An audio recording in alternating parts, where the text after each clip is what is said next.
कथाकार आपकी कहानी हमारी ज़बानी. Yes, if you have a story, we will narrate it to the world. The narrators India, Kalakshetra Global, Sat9 India and Rivers Publication present कथाकार.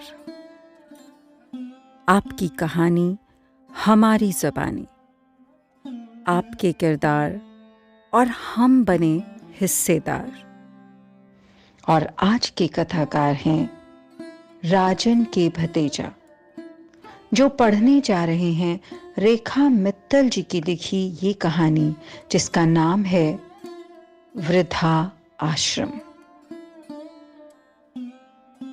Hello, कैसे हो अमित? गांव में रहते नीलेश के फोन से मेरी नींद टूटी. सब ठीक, तुम सुनाओ, मैंने अनमने भाव से कहा. परंतु दोस्त है ना, मेरे मन के भाव को पहचान गया. पूछ बैठा, क्या हुआ? कुछ छुपा रहे हो? सब कुशल मंगल तो है ना? रात को ही पिताजी को लेकर खूब झगड़ा हुआ था. दोस्त ने पूछा तो मन का हाल कह सुनाया. मैं और नहीं झेल सकती. किरण, मेरी पत्नी गुस्से से बोली. क्या हुआ? ऐसा क्यों बोल रही हो? मैंने पूछा. मेरी पत्नी किरण तो शायद पहले से ही भरी बैठी थी. बड़े वाले भैया तो डॉक्टर भी हैं. उन्होंने तो अपनी जिम्मेदारी से पल्ला झाड़ लिया. मैं भी 55 की हो गई हूं. बीपी शुगर की दवाई खाती हूं. उनको वहां छोड़ाइए. मैं भी रोज की किचकिच से बहुत परेशान हो गया था. बेटे की 12वीं की परीक्षा एवं इंजीनियरिंग की प्रवेश परीक्षा सिर पर थी.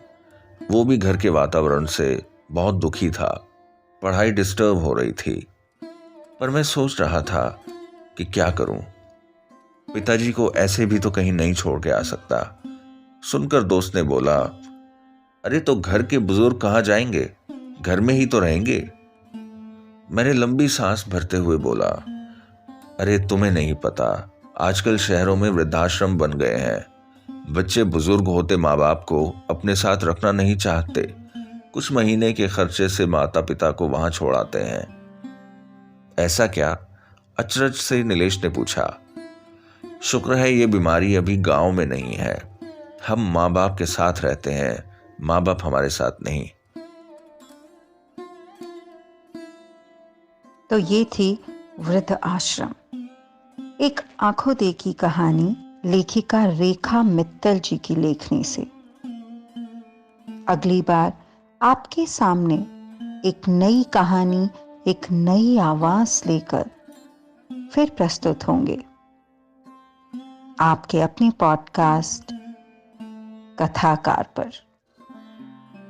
आपकी कहानी हमारी जुबानी. आपके किरदार और हम बने हिस्सेदार.